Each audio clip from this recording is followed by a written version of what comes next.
Stages of change and the trans-theoretical model today. So, why is this important? Because, well, first let's do the disclaimer part where this is for educational and entertainment purposes only. We are clinical therapists and life coaches, but we are not here in that capacity. So anything we say isn't to replace your professionals, the professionals in your life, your therapists, your medical professionals. So there, we said all we needed to say to make us official. I agree. So welcome to Midweek Vibes this week. We're going to talk about the trans-theoretical model is the technical term for it, but really it's about the stages of change.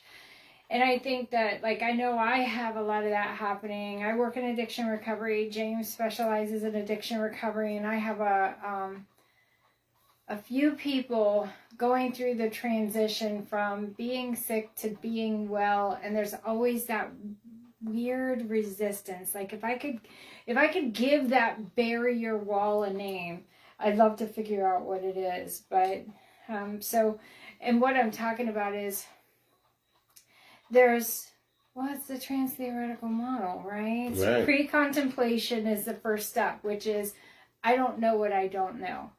The second step is contemplation. So somebody brought it to my attention, so now I'm paying attention to it. The third step is preparation. Thank you.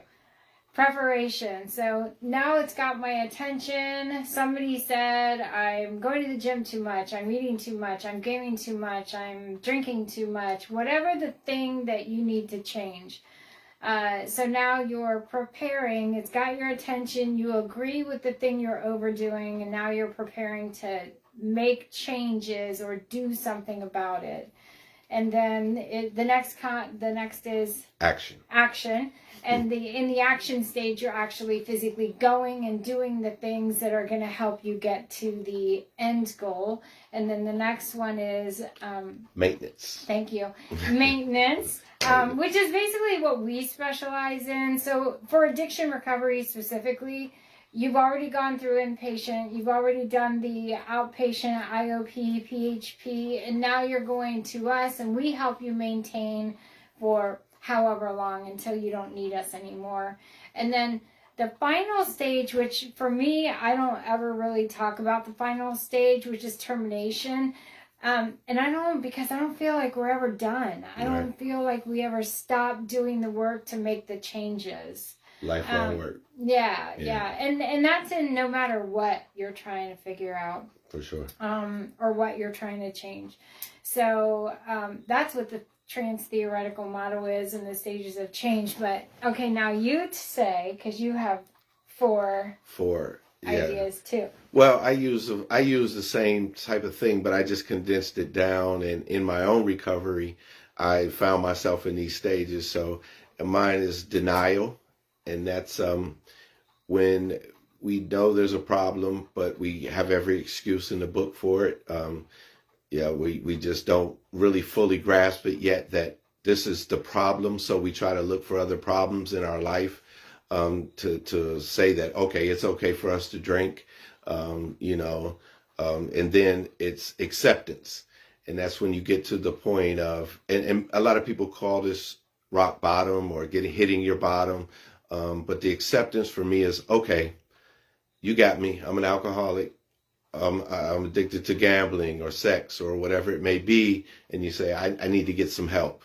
And that's the surrender part. When we surrender, then we go to get the help we need, whether it's in treatment, individual counseling, or whatever that may be. That's that surrender part. And then recovery. For me, that's you're doing whatever you have to do to maintain from not doing that activity. And that's what Virginia was saying. For me, recovery is lifelong. Like, I can always grow. I can always improve. I can become a better man daily. So recovery for me is for life. It's something I'm going to be involved in for the rest of my life. So those are kind of like my breakdown of the four. Tell me what your first one is again. Denial. What's the second one? Acceptance. Yeah. Okay. And then surrender and recovery. Okay, so do you know that I want to talk about denial for a minute, because I think that's where people get stuck. Okay, so I'm going to use me as an example. So I was addicted to Starbucks a couple of years ago, and I don't mean to minimize the importance of recognizing addiction, but I'm going to use coffee as the first example because it's the easiest, safest addiction for me to use right now in this moment. But we're going to get real hard. I'm going to have a hard conversation here in a minute, but I'm going to use coffee to start. And I like that, but let me say this too. Whatever's causing you problems in any areas of your life, consequences, it's a problem to you, and we can't minimize anything anybody's addicted to. I work we work in treatment, and we hear all the time, well, I only smoke marijuana and it's legal. And then somebody comes in that is causing a serious problem for them, and they might get ridiculed or say, you don't really have an addiction, but they do. It's causing a problem for them. So anything that's causing a problem in our life or causing us consequences or something we can't control, it's a problem. So we can't minimize anything. I like that you said that. How do I know it's a problem?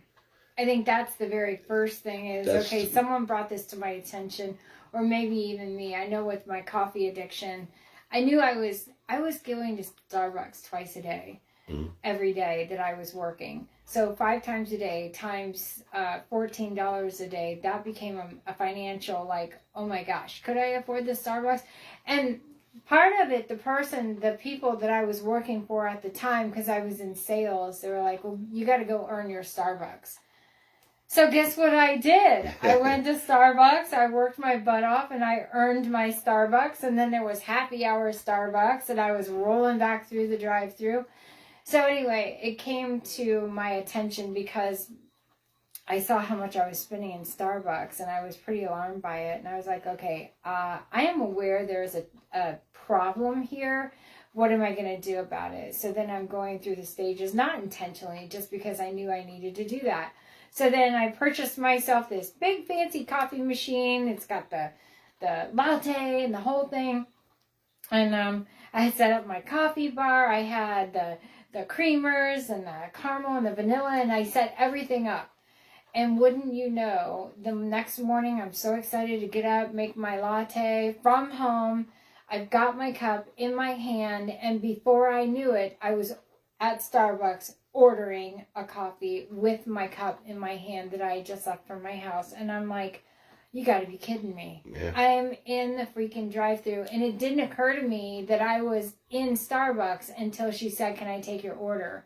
So my brain went into autopilot. Like, I know the route, I know my routine in the morning, I'm in the drive-thru, and I'm like, and you can't drive out of the drive-thru. Once you're in Starbucks drive-thru, you're in it. So that's an example, like, of when you have addiction, the addicted brain is going to take over, and it's going to take you wherever it's going to take you, because habit, obsession, give it a word, pick a struggle, addiction is addiction. Yeah. And what is causing, like yesterday I had a conversation with someone, I just drink. I don't know why. And I must have said to this guy 30 times, because your brain has changed. There's a dopamine serotonin relationship that has broken down. Your brain got broke.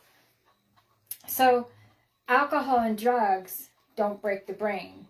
What breaks the brain is the dopamine serotonin, because there's addiction to sex, addiction to porn, addiction to games, addiction to people, addiction to going to the gym, addiction to drugs, addiction to alcohol. Gambling. So gambling. Phone. Mm-hmm. The big one right now. Social media. News. Oh my gosh, there are so many sick people in the world right now obsessed with watching the news, and it sucks you in. It pulls you right in. It does. It's hard to get away from it. And that's another reason we're talking about this today, is because let's talk about this news and the social media. And I'm not going to go deep into politics.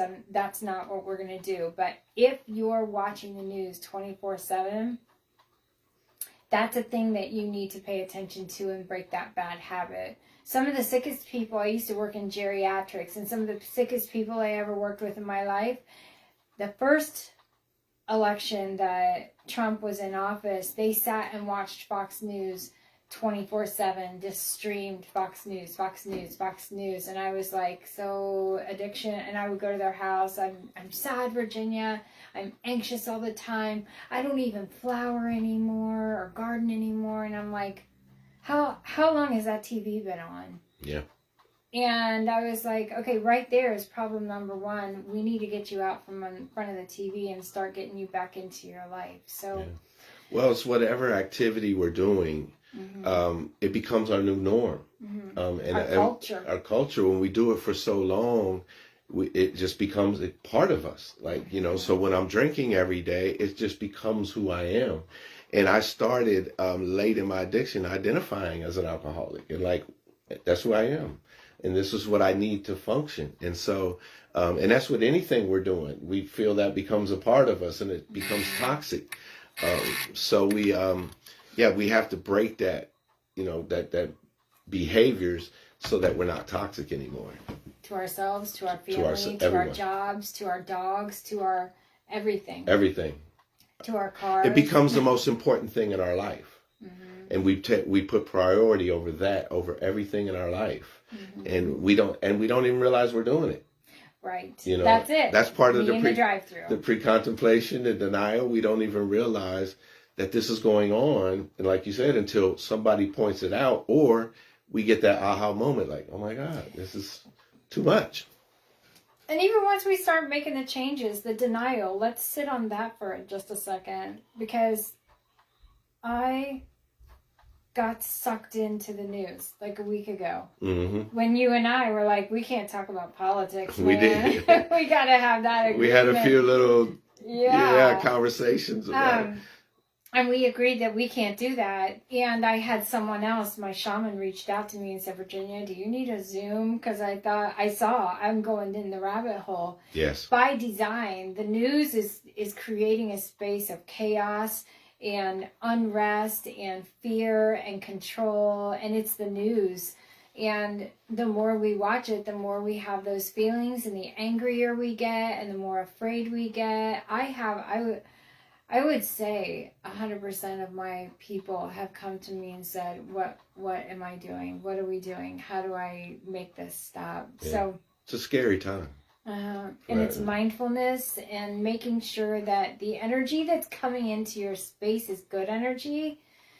But the other piece of that is we can't not pay attention to the elephant in the room. So when Uncle Joe comes to Thanksgiving and he's drunk and talking smack and being a rotten person again, we got to tell Uncle Joe this is not to be tolerated. Like, you can't come into our space and do all the things with your drinking and create chaos and this, that, and the other. And at the same time, like, nobody's going to stop you from watching the news.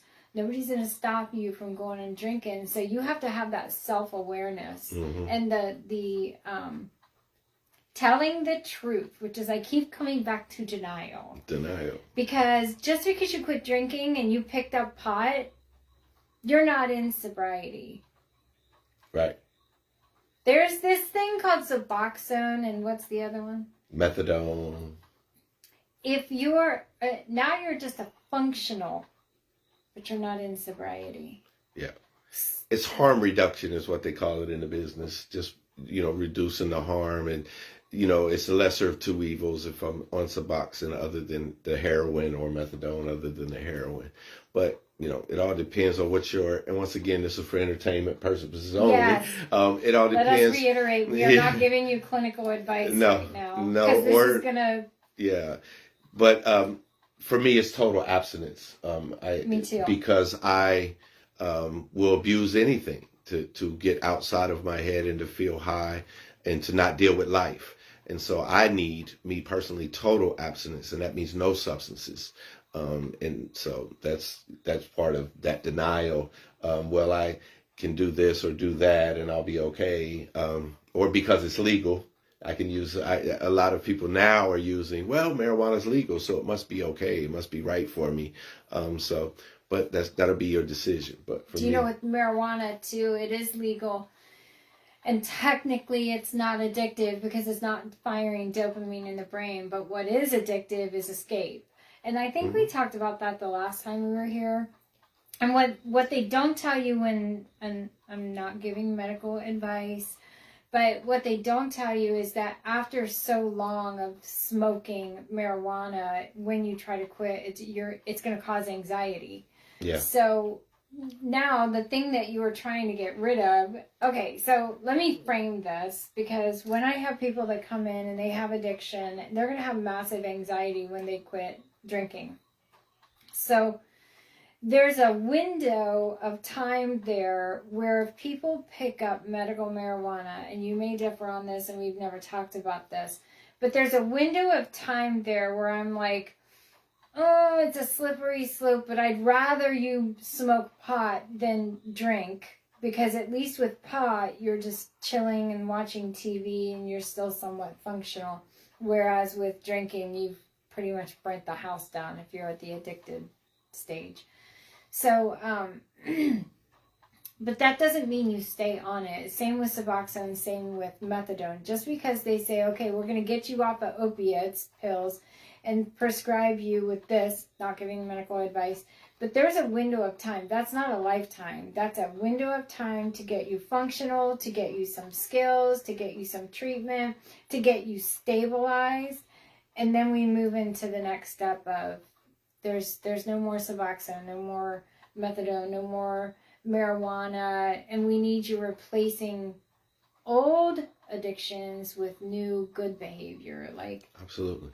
And I always caution, like, whenever we get off these substances, there's going to be a period of time where you're going to be depressed, because now we've took your coping skill is Can't gone. escape. My coping skill is gone, right? That's how I cope with life, and it's gone now. I can't escape. You're right. And there's going to be times I'm going to be depressed and feel depressed about things that's going on, because I'm changing everything about me. There's going to be times I'm going to be anxious, and I went through the whole time early on in my recovery where I was put on medication for depression, for anxiety, and all these things. And, we talked about it a little bit before, and I didn't feel myself still, right? It wasn't until I got totally off of everything and learned how to cope with life on my own, on life terms, without any substances, is when I started to feel better and whole again. And, we need those. And those medicines, sometimes for me, just masked what I really needed to do, just like the alcohol did. So, but there are serious, and I'll say this, there are people with serious depression, serious anxiety that need medicines, and that they help and make their life functionable and better. And I applaud that. Just for me and with addiction, I needed that time away, like you said. Mm-hmm. Yeah, I needed And to feel things. Yeah. Because I hadn't felt things for so long. I think it was a couple years before in my recovery before I cried. Because I had sad things going on in my life, and I felt like I wanted to cry, but then I couldn't, and I felt there was happy things going on, and I was glad about it, but I didn't feel like woo like I should have. Right. I didn't have that energy like that, and so, but now I can. Now I cry. Like if things happen in my life, I'll bawl, and it feels good, Mm-hmm. And so we need that. We need to feel. So we're supposed to feel. We're supposed to have our feelings. We didn't come down here and walk around in our meat suit and not feel life. We're supposed to feel life. We're supposed to feel the hard parts, learn, evolve, move past them, grow from them, learn, evolve. I mean, you have to, if you're trying to shut down your feelings all the time, the question begs, what are you running away from? What are you trying to escape from? Yeah. And we find the root, and we're going to cry about it. We're going to scream about it. We're going to be mad about it. You're going to get bumps and bruises, and there's going to be bloodbaths even. Yes. And the thing is, like, just because you're afraid of whatever is in the dark, whatever's on the edges, whatever's in the shadows, what's interesting is that once you start facing your fears and talking about your fears and giving your fears names and identifying like the people, places, and things that were involved in those fears getting developed, it's not that scary. No. Right? Right. I mean, when you start looking at the childhood shadows and my parents were so terrible, what were they though? Right. You have this story in your head. You do. And then when you start really looking at reality, you're like, I'm not sure I would have made any different decision. Right. if I were the parent of me at that time. Right. Yeah.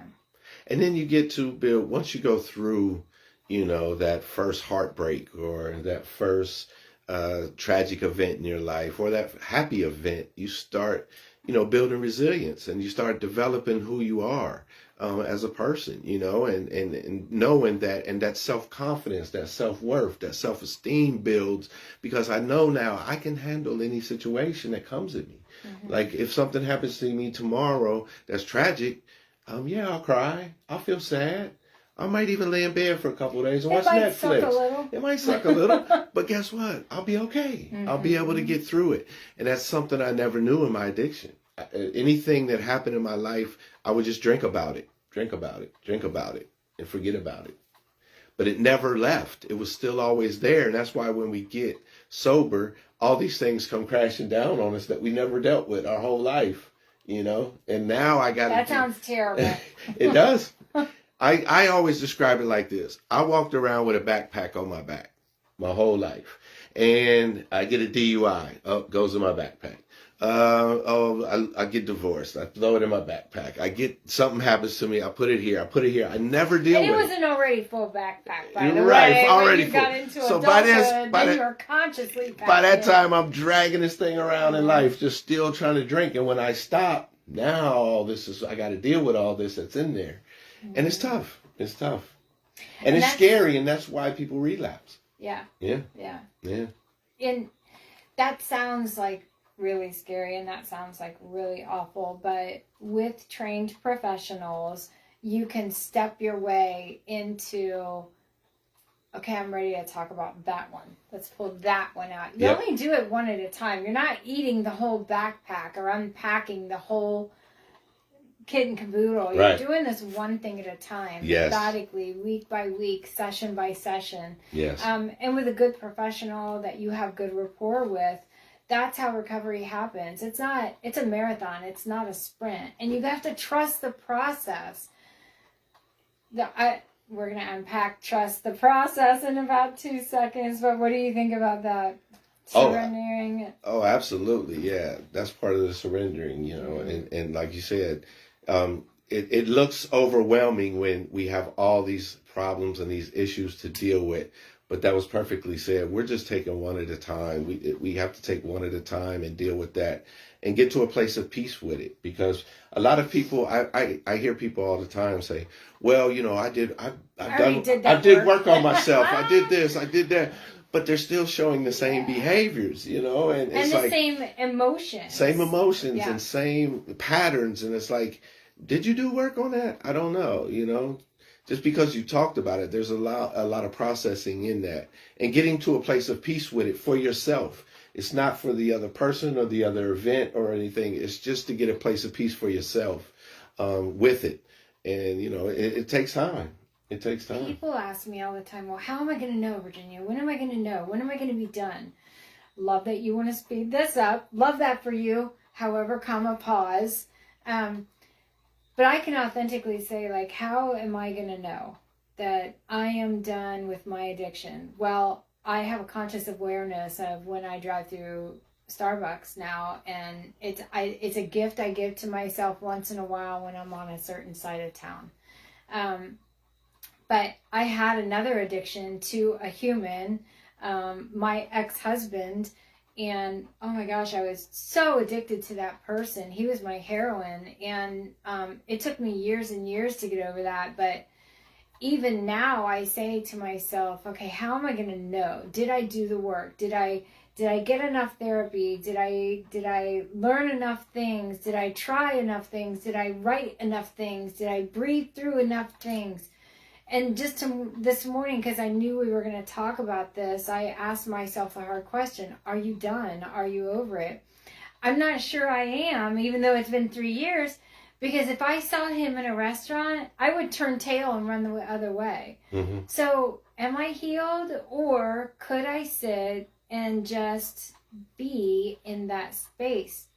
Like right now, I have butterflies in my stomach, right? So am I recovered? I can move around the world and I can coexist with him, knowing he's somewhere out there, knowing alcohol is somewhere out there. Yep. And my drug dealer is somewhere out there. I can coexist with you and not use and not relapse. But am I ever completely healed from that thing? I've done a lot of work on that, right? And you've done a lot of work on that. Yours, what, 10, 12 years sober? 15. 15 years sober. 15, hey. And I'm 3 years sober. But, you know, when will you know you're done? When I can have a conversation with you about your addiction or about your tragedy, and you're not melting and falling apart and just over emotional and the house is not burning down, that's how you're going to know when I'm doing okay, I'm doing well. And I can in earnest say, yeah, I'm doing okay. Am I completely ever going to be over that? I don't know. Time will tell. But I'm not trying to push anything or overanalyze anything or judge anything about it. And if there's anything, I'm super thankful that happened to me. Yeah. Because had that not happened to me, I would not have become the person I am today. I did a lot of work for that to become who I am today. And so did you. And so does everybody. Absolutely. When bad stuff happens, it's happening for you, not to you. Absolutely. Right? Absolutely. Would you be the therapist you are if that had not happened to you? No. Right? It's the experience I had over those 26 years taught me way more than any school could have ever. Yep. Yeah. I went to school and I got the life. technical stuff and, you know, all the notes and all that stuff and the technical terms, but life taught me, you know, the position I'm in now. And I will say, to add on what you were saying, like, I don't ever want to drink again, ever. Do I know if I will? No, I don't know. I know today, if I get home and I go to bed, I got a good shot at it, right? But I don't take anything for granted. But like you said, also, I can coexist with you, but I don't put myself in any position to where I would be tempted or would go back to my old ways. I have good friends now, colleagues. I love my job, and I put myself in good positions to where I don't have to even think about it, you know, or tempt myself. Why? That's like I see people in recovery say, I want to go to this bar and watch this band. But do you really need to, you know, like, you know, and so I wouldn't put myself, and I'm 15 years sober and I wouldn't go to a bar to watch a band. That's just me. I don't feel like I would, if I'm not having any reason in there, I just don't go. You know, I can catch the band on YouTube or something, or at a park, you know. You hang around at a bar long enough, you pick up a drink. Have a beer. Yeah, you're going to pick up a drink. Yeah. But, yeah, I've done a lot of work on myself as well, and I know myself. I know, you know, what I like now and what I don't like, and I don't ever want to drink again, for sure.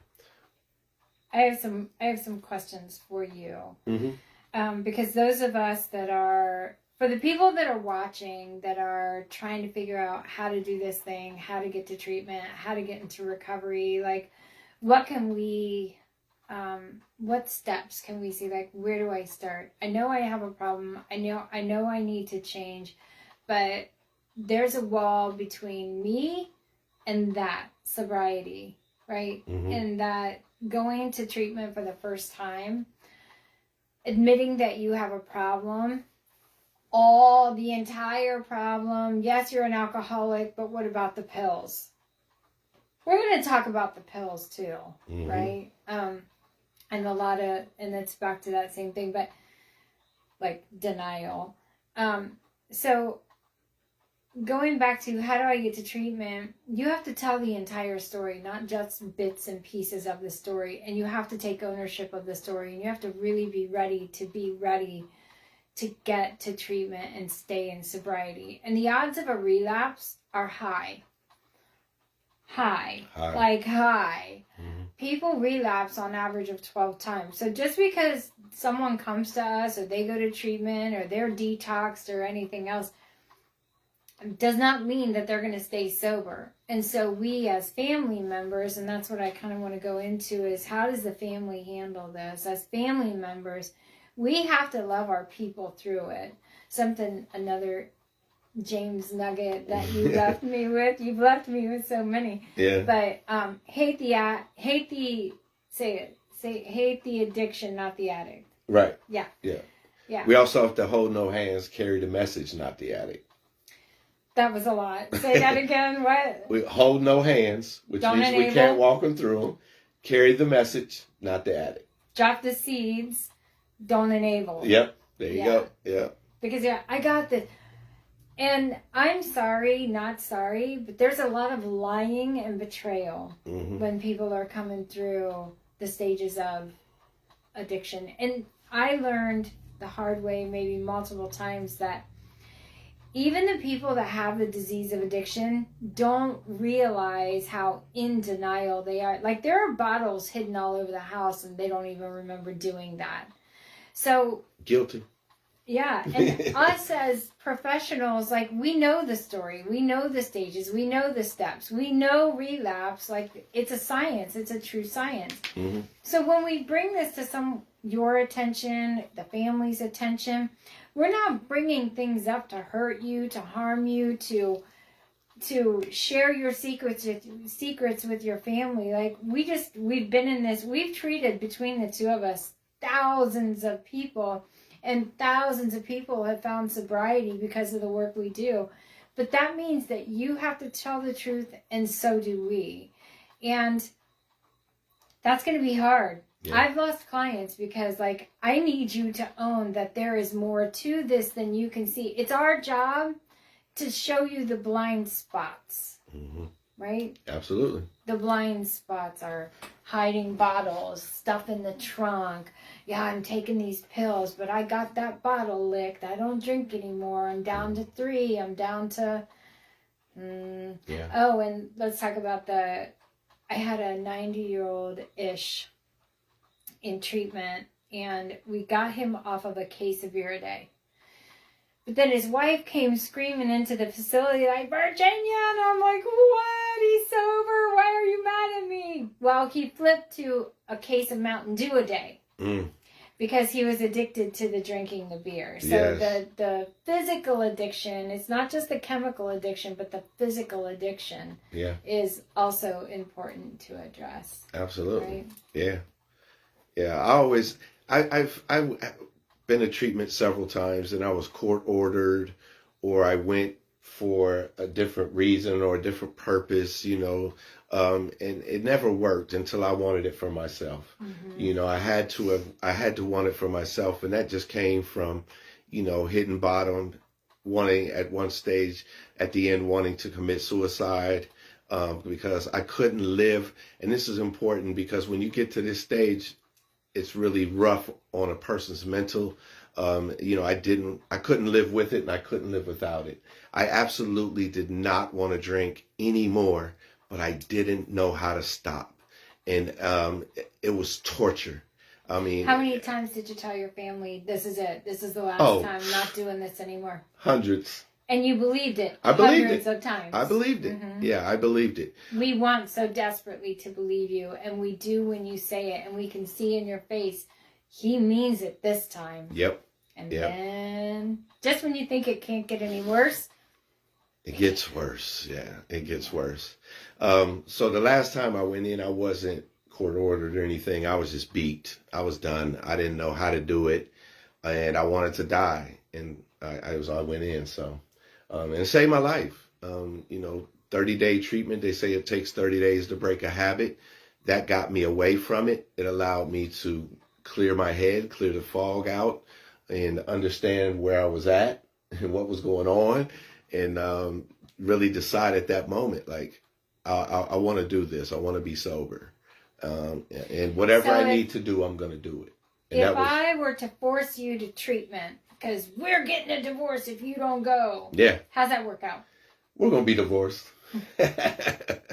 Yeah. Because forcing someone to treatment, they're not ready. No. They have to be ready to go. Yeah. Or for any reason. The courts do it all the time. And I was court ordered a couple times to treatment. And I'll be honest, one time I went to celebrate recovery to a church, and I finished the whole program drinking the whole time. And then they asked me, they said, can you get on stage and say how the church and God saved your life and all this? And I say, sure. So I go in and I'm standing on stage. God saved my life. I'm sober today. And everybody's But cheering. you were drinking, right? Oh, I left and drank on the way home. Yeah. Yeah. I got a coin from another. I was on probation. I got a coin from another place that I graduated, and I drank the whole time. I had alcohol in the trunk when I left the program. I drank on the way home. It was outpatient, but I never was sober. You can't force me to do something I didn't want to do at the time. You can't force anybody I didn't care. to something. Nope. So we both also specialize in domestic violence. And you know how you'll ask, well, why doesn't she just leave? Like, how many times does he need to kill her or she need to kill? What's the worst thing that can happen that will finally make her leave? Right.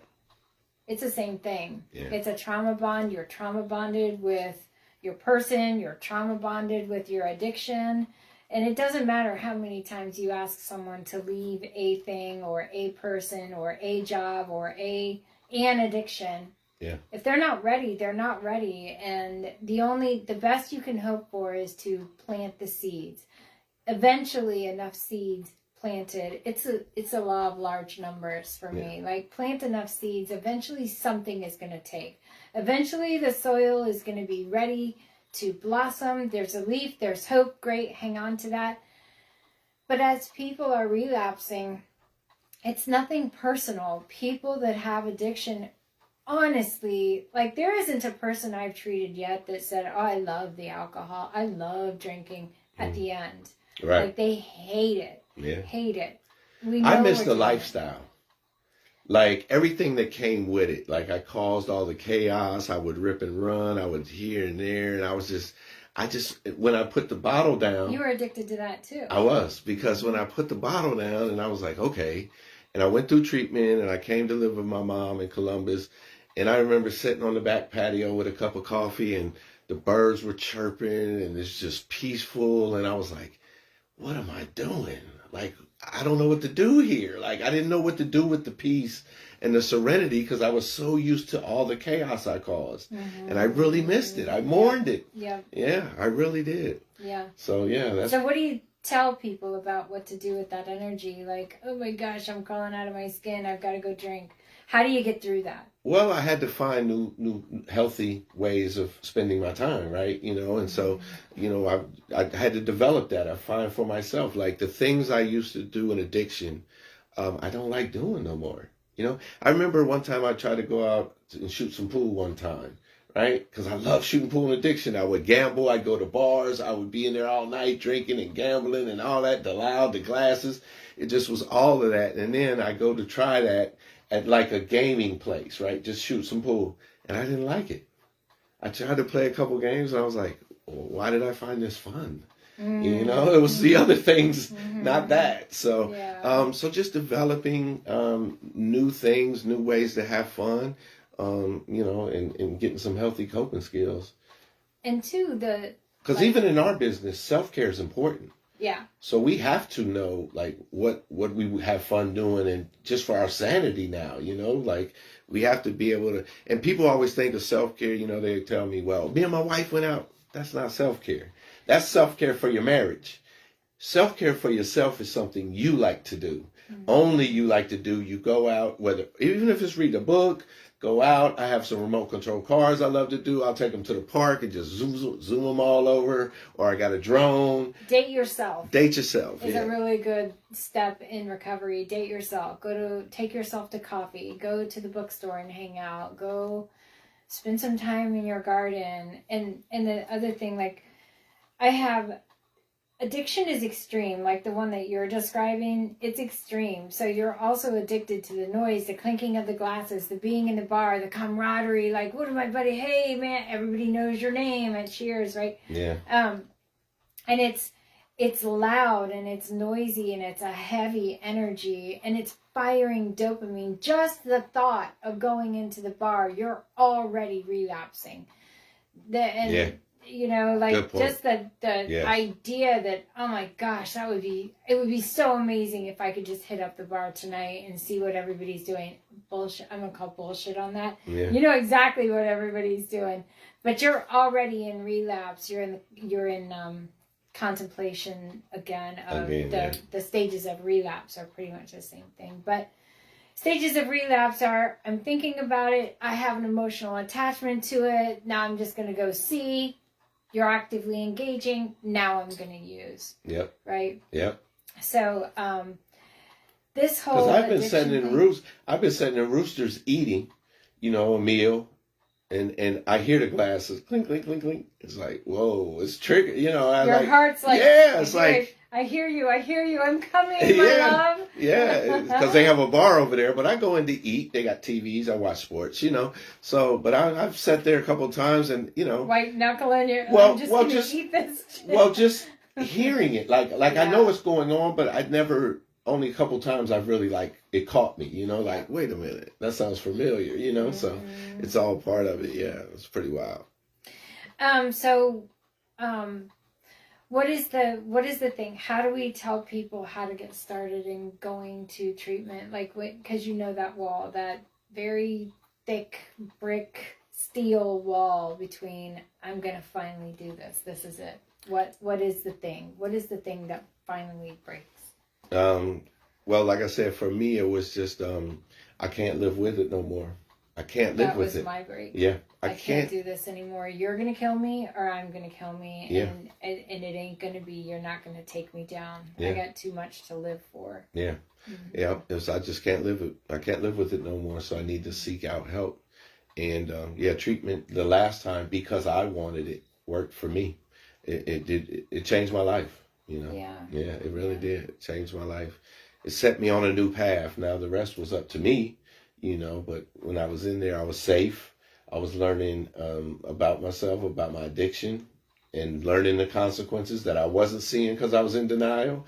Like, who cares about that DUI? I'll still drive anyway, you know? Yeah. But you start learning, this is really affecting my life, and it really has affected my life. So I encourage, if you're struggling with something or dealing with something and it's causing consequences, get to treatment for sure.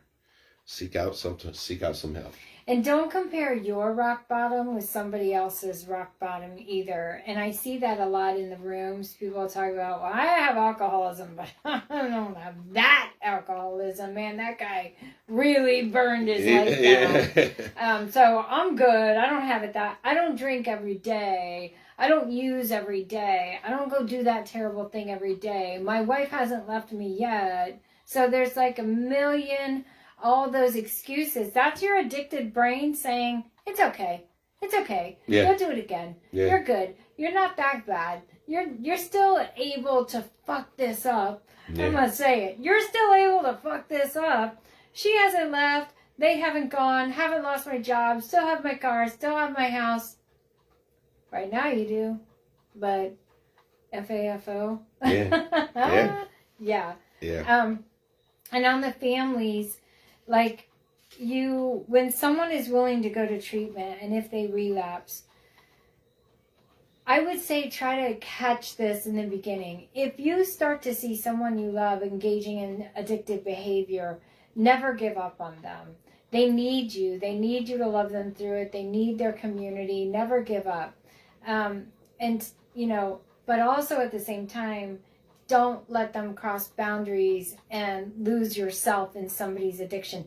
Like, if you're living with an active addiction, someone that has active addiction, you're becoming sick with them. Mm-hmm. You're codependent. You're enabling. You're allowing. If you have a giant basement full of nothing but beer cans, you're a part of the problem because you're not addressing it. You're not saying anything about it. On the other hand, when someone is finally ready to do this thing and they relapse, it's like you have to decide. You have to make some hard decisions yourself. Like, do I wait this out? Do I make some decisions and save myself?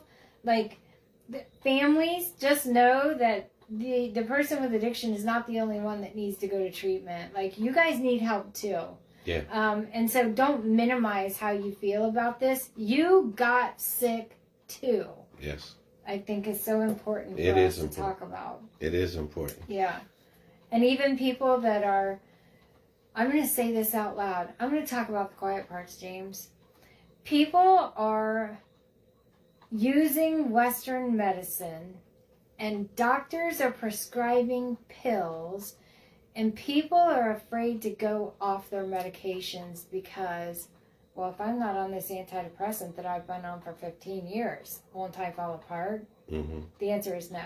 Mm-hmm. So I just got a guy, when he came to me, he was on 38 medications. Mm-hmm. He's now on a baby aspirin. And he was just in this culture of, for 20 years, he was taking medications. He didn't even know why he was taking them. Mm-hmm. Especially in geriatrics, pay attention to your parents and how many medications they're on. In geriatrics, I saw so much pill addiction. I saw seeking, like people will call 911, I need to go to the hospital. Mm. Do you, Martha? Because I see you, sister.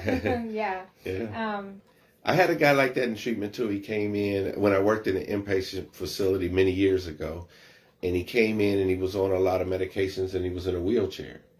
And so he started winging off the medications. We got him some of them compression socks, and he started getting off the medications, and the doctor was working with him and cut him down all the way down. You know, by the end of the 30 days, he was out of that wheelchair, walking around, coming to group. I've had that. Yeah. I had a woman refuse to come to my office because I can't walk. I'm using a walker. I'm overweight. I did the thing. I did the kind thing. I went to her apartment probably 3-4 times, and I was like, "You're coming to me now." And by the time we got done, she was walking from my office clear across town to, and this was a small town, Mayberry, USA. She was walking home. Had to have been easily 2 miles. So when you feel like you can't, dig a little deeper because you're in there somewhere, and yes, you can. You didn't come here to be sick for a lifetime. Yeah. That's not what you're here to do. You're here to be there. You have a gift. You're special somehow. You have a lot to offer the world. If you're here just by virtue of being here, you have something to give. You have something to offer. You have some gift to give to the world. So, and I want to say I feel like, I think we're on an hour. Sorry. We are on an hour, but I want to say one more thing about this. For people that have been in addiction and you feel like you've ruined your life, no, you haven't. Because, and James, if I can use your story, I didn't Absolutely. ask your permission, but James is a prime example of that. Like, there is a way for, if you have a felony in the state of Ohio, and I think in most of the states, there's a way for you to have that expunged if you go into the recovery field. So, James, in my humble opinion, and I've come across a lot of therapists, and I love you all, don't get me wrong, he's one of the best addiction recovery therapists in the city, in Ohio. I have met a lot of people, I've done a lot of things, I've been in this field for a long, long time, I'm top in my field, and for years I just keep coming back to James, like, go to James, he'll get you sober, he knows what he's doing. And it's not just the professional part, but it's the lived experience part. So I want folks that are watching this that don't know to know that there is a pathway for you to become us that doesn't include going to college. Although we encourage that, but if you are getting into this field, you can start with peer recovery support, then you can go to CDCA, chemical dependency counselor, then you can do licensed counselor, chemical dependency counselor. And then if you feel like, okay, I've got this, I'm in recovery, I've been sober for a long time, I love working with this population, then maybe you go back to college and you become us. That I think is your path. Absolutely. Like almost identically your path and how you got here. Yeah. And it took a long time, but absolutely, you're one of the best in the field. Thank you. Yeah, I went to college at 50. So, 48. I think I started at 48. And now I have a master's degree, at 58. Well, I've had it a couple of years, but yeah, it was always my dream. When the addiction robbed me, when I was 18 years old is when my addiction kicked off and I started drinking daily and failed out of college. It's something I always wanted to do, because I've always felt that I was smart, but addiction made me dumb. So I'm just blessed to have that opportunity. Addiction taught you the street part of this. You were in your lesson, you just didn't know it. Yeah. So that was a blessing. Yeah, I was actually in school and I didn't even know it. But the street still owe me a degree, by the way. So but yeah, I love what I do, and I one thing in our field is we are not supposed to share so much, right? But I feel, man, me being able to share who I am and what I've been through allows the guys that I work with to see, man, he did it, I can do it too, and to be in the position I'm in now, compared to where I was, and just allowing them to see that and understand what it took, and they really, I give respect to everyone, and so I just want them to see that. I want them to have that experience, strength, and hope that, he made it through what he made it through. He's able to do what he's doing, man. I want some of that. I want to do that too. And me too. I think that's a fallacy in our field, that we're not allowed to overshare too much. Right. And I do have lived experience with trauma and domestic violence, and we need people to know you're not alone in this. And if I can pull myself out of the mire and the muck and the hardest stuff I've ever been through in my life, so can you. And if I'm the beacon of light and I'm just that one little tiny thing you can hang on to because I have we share that, we have that in common, then I'm good with that. So yeah. Absolutely. Yeah. One last thing I want to say about stages of change. Obviously, and I think I want your opinion on this as well before we close down, but the world is changing right now, and especially in the United States, since Trump got into office, like, the house is burning down, yes. But I just want us to remember that the hardest parts of our life is where the biggest, most important change happens. Like, if things were easy all the time, we would never do anything different. And there are systems that are breaking right now in our country and in the world that maybe, just maybe, they needed to break. And so as we're going through this process of our country changing, our world changing, I just want us to, I tell my patients right now, just strive to where there's up, there's down. Where there's an equal opposite to everything. Where there's black, there's white, up, down, soft, hard. There's an equal opposite to everything. So as this information is coming in, streaming in through social media, your televisions or whatever, try to find the light in whatever dark the media is trying to take you to. I'm going to use, no offense, foster care system as an example. No, I'll use the trucks, the food trucks. We had some food trucks diverted last week that had, I think, $500,000 in food for food banks up here. And when I saw that last week, I was like, oh my gosh, what are all these people going to do about food? We already can't afford groceries. But then I remembered that there's a law here in Ohio where restaurants can't give away the leftovers at the end of the night. The groceries, the food banks, the food kitchens, they're throwing away thousands of pounds every week of food that people can access. So it's not that the world doesn't have an abundance of food, it's that the world can't access the food. So because those trucks got diverted, now we have to get creative and find food. It's here. We just have to do something different. So that's an example of when you see the dark, try to find the light because it's there. Yeah.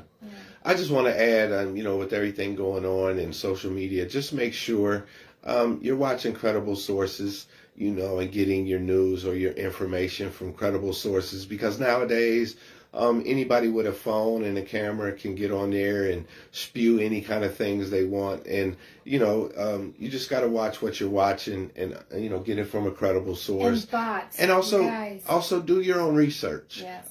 Don't just follow somebody else's idea of what this is, do your own research and find out, what's going on in the area that you're concerned about.